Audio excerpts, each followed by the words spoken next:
Hey everyone, welcome back to the channel. Thank you for being here. My name is Andrew, coming to you from the beautiful Carolinas. Today's topic is going to be the narcissist was competing with you. Think about that for a minute. Everyone, if you like the content, please like, subscribe, and share. So competition, I've shared this for years in videos. Competition is something when you know you are up against somebody, like a game of chess, or a game of checkers, or a game of tennis. With the narcissist, competition is something you were in with them and you didn't even know it because you thought you were in a loving, stable, healthy, two-way, reciprocal, committed, forthright relationship, and you weren't. What was happening is you were being open and transparent. You told that person about your hopes, dreams, aspirations, goals, and everything that you wanted to accomplish in the future, that you were accomplishing in the present, and that you had gone through in the past. And they gathered all that information and they kept it in a tiny little pea brain of theirs, and they weaponized it against you at a later date. And not only did they do that, but they figured out what your strengths were and they made them weaknesses. They figured out what your weaknesses were and they made them even weaker. The narcissist broke down every relationship that you had ever introduced them to. People even who they never even met before, they would blame you for whatever happened in that relationship. An example, say you met the narcissist later in life, say you met them in your 30s or so, and you told them about a childhood friend that something went wrong. I don't know, you gave somebody got a flat tire or something happened with a pizza party. Well, they never even met that person because you're now 30 years old and that was when you were 10. But if you told the narcissist that story, they would pull it out of their hat and they would use it against you at a later date whenever they wanted to. And you may say, well, that sounds kind of trivial. Why would someone do that? Well, that's how the narcissist does what they do. You see, they want to gather an army of people against you. And when you're in that relationship, the narcissist was always against you. They were always in competition for how much time you would give them, how much energy you would give them, how much money you would give them, how often you would be available to them. And the narcissist knew that not only did that relationship have an expiration date, because they all do, but the narcissist also knew that they were going to burn you out. They were going to use you as a supply source. When they were finished with you and finished taking whatever they could from you, they would crumble you up like a sheet of paper and throw you away in the freeway. That's what's known as the discard. A little simpler example would be a battery. Imagine, if you will, you're a battery fully charged, and when the narcissist met you, they tapped into your supply, your battery, your electricity, your voltage, if you will. And over time, that voltage got depleted more and more and more, and eventually your battery was so depleted and diminished and defunct that they went on looking for a new battery. That's probably the best example you will ever hear of a narcissistic relationship in a nutshell. It's a one-way relationship. Now, there are many people I offer one-on-one sessions to, and recently this term came up, and it came in a session not too long ago, and it's osmosis. Osmosis is when something takes from something else. It takes on something, but it doesn't give back. There is your narcissistic relationship in a nutshell. It's all take, and take. And when they're done, what do they want to do? They want to take more. But the narcissist gives you nothing in return but a relationship you will need to heal from, but toxicity you will have to have removed from your veins, but verbal abuse that you'll have to process and realize where it came from. It came from a place of hate, of disdain, of jealousy, and of envy. And you'll also have to learn the terms in the glossary on the narcissistic abusive cycle as you are healing. Again, you were what was known as the new supply, as was I. A supply source, you could say, is a battery, or it is a Kleenex or a paper towel or something. That's how we look at supply. The narcissist looks at people as supply. A very grim and gruesome and graphic illustration, but that's what they do. The narcissist has no love within them, no empathy, no commitment, no compassion, no caring, and no loyalty. What they have for this video is competition. This is why no good deed goes unpunished when you're in these relationships with these toxic creatures. This is why you could have moved mountains. You could have solved the Rubik's Cube in 0.00 seconds, if that's even possible. You could have flown to any solar system and back. It would never be enough because the narcissist would always try to undermine your accomplishments, undermine your mindset, undermine your achievements, undermine your thoughts, and undermine whatever you had done.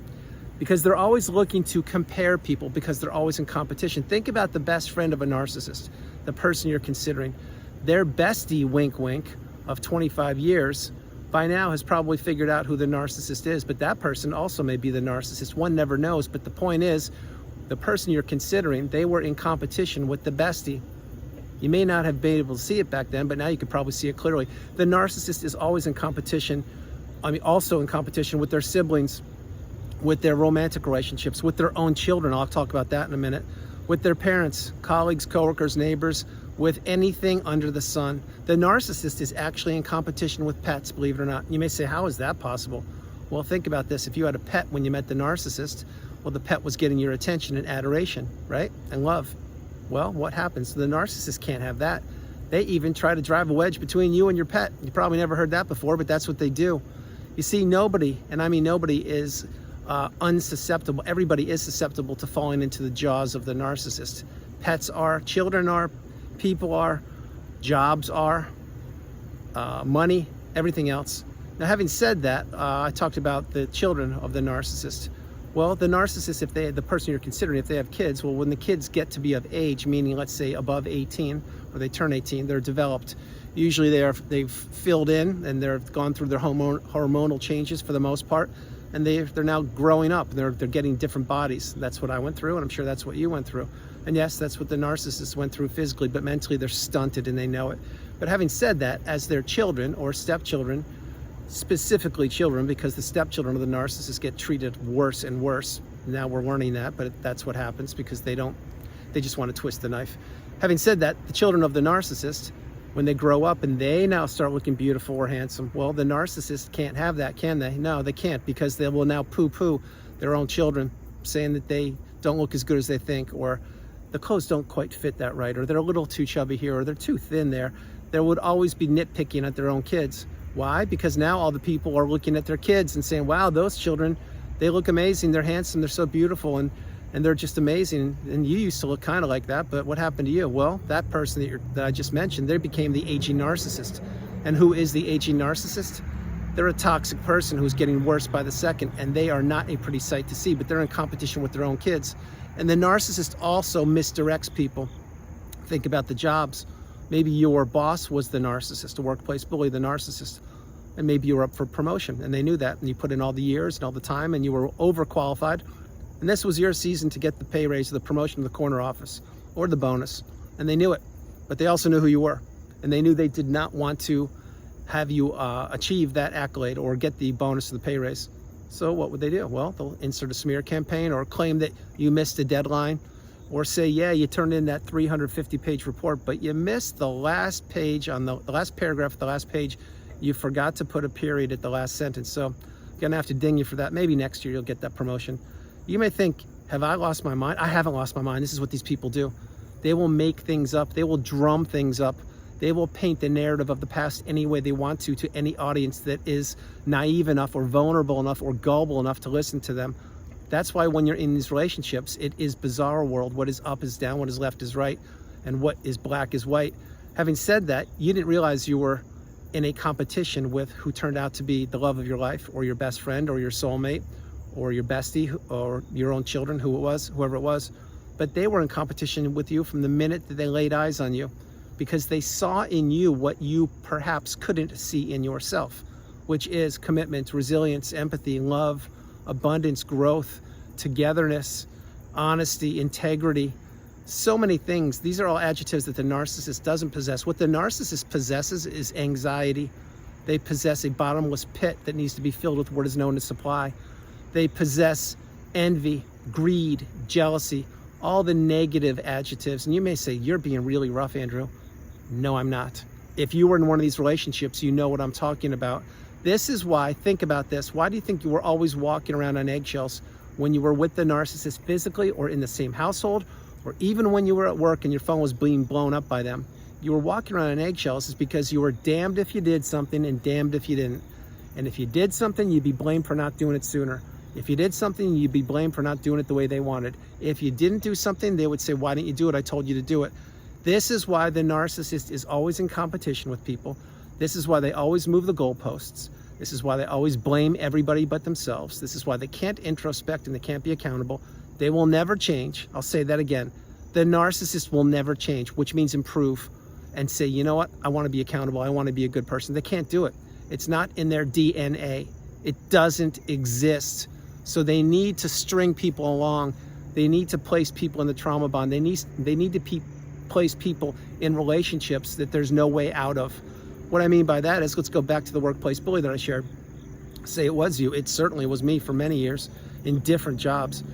Well, now you're cornered into that job. You need the job. You have to raise a family, so you have to pay bills. Your workplace bully / narcissistic boss knows that you're not getting the pay raise. They also know you're going nowhere. So what can they do? They can now pepper you with abuse another 365 days until that next pay raise is supposed to arrive, and it never will, because they now have a target lined up on you. That huge target on your back won't go away until you are fired or you quit. Any way you cut it, this is what the narcissist does, because they're in competition with everybody. The narcissist does not want anyone to excel.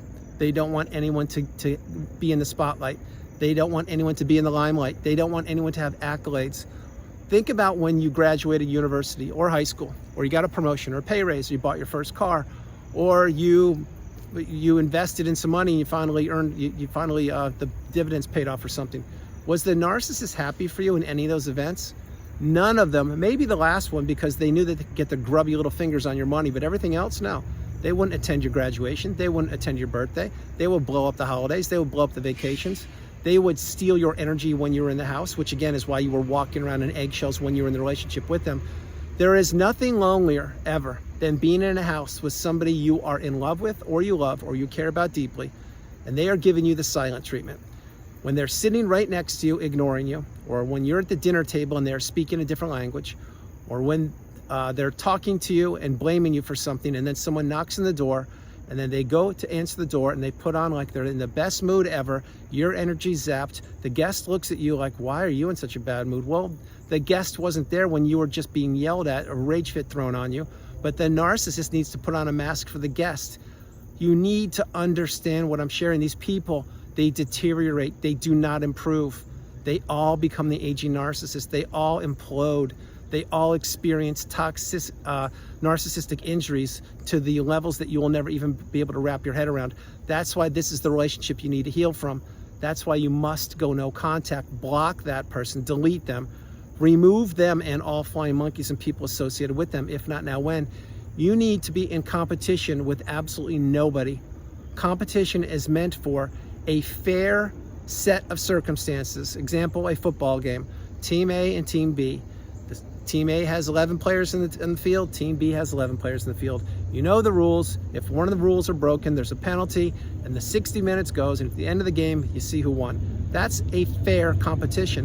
When you are in love with someone, or love someone, or are tethered to someone who is abusing you day in and day out, week after week, month after month, decade after decade, and you don't know what narcissism is, you are in a very vulnerable position. You don't know how to fix it. You don't know how to get out of it. You keep on trying to put band-aids on all the cuts that the narcissist is slicing into you. It's like death by 1,000 paper cuts. You keep on apologizing for things that you never did. You keep on tolerating the poor behavior. No good deed goes unpunished. The house can't be clean enough. The cupboards can't be stocked properly enough. You can't be walking the dog enough as they want you to.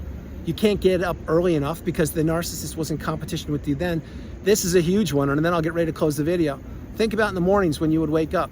Well, when you were in the same household as the narcissist, what would they do? If they heard you rustle or roll over or get ready to wake up, they would stand at attention and act like they've been downstairs cooking pancakes and making coffee 3 hours ago.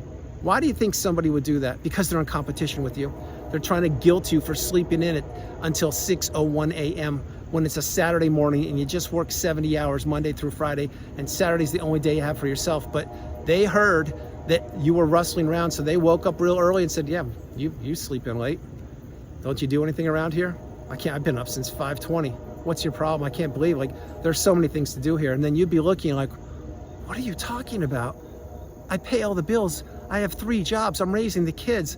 I walk the dogs. I do everything. And you're giving me a hard time on a Saturday morning because it's 6:01 and I just woke up.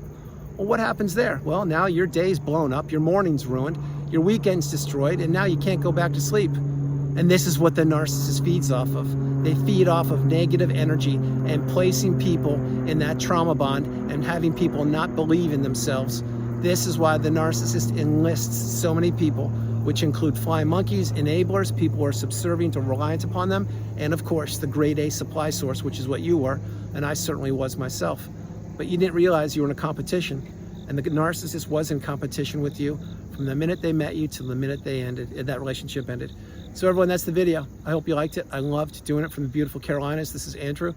Namaste. Have a great afternoon, evening, or morning. No matter where you are on the planet, you are not alone. I love you all. God bless you. I love you all, and I'll talk to you tomorrow. And the narcissist was in competition with you. And I'll tell you right now, post-relationship, if you've healed or if you are healing, whether you know this or not, they are still in competition with you. My hope is you've gone no contact, blocked them, deleted them, removed them, and all flying monkeys. Point being is the narcissist will always be spying. They will always be stalking. They will always be comparing you to their current supply source, with you to their other supply sources. And they will always be in competition. They will be using you to leverage the new supply, saying that you did everything perfectly, you were the best person ever, or you were the nastiest person and you were the narcissist. But whatever they're doing, they will monkey branch from the relationship you're in to a new relationship. But notice one thing, it's never the narcissist's fault. They never take responsibility. So if you know somebody like that can't apologize and mean it, can't introspect and mean it, and you have to coerce them and say, hey, aren't you going to apologize for that? Or don't you feel guilty or sorry? Well, if they're not apologizing or being authentic or genuine and they can't introspect or they don't have emotional intelligence, that's all I can say. Maintain your boundaries. Maintain your boundaries. I love you all. God bless you. And I'll talk to you tomorrow. Bye, everybody. Bye. And I hope the lighting's better here. This is a good hour to be out. I just haven't been able to be out this late recently, but fall is almost here. I love you guys. God bless you. I'll talk to you tomorrow. Bye.